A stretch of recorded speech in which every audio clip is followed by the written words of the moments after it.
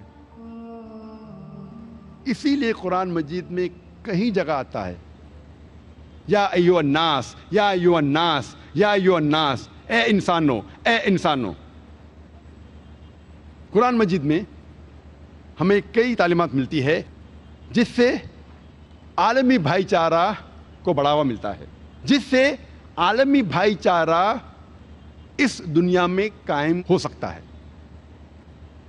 اللہ سبحانہ وتعالیٰ فرماتے ہیں سورہ مائدہ میں، سورہ نمبر 5 آیت نمبر 32 میں، کوئی بھی انسان دوسرے انسان کا قتل نہیں کرنا چاہیے، صرف قتل کے بدلے قتل، یا کوئی انسان اس زمین پہ فساد پھیلا رہا ہے، ورنہ کوئی انسان دوسرے انسان کا جب قتل کرتا ہے وہ گویا کہ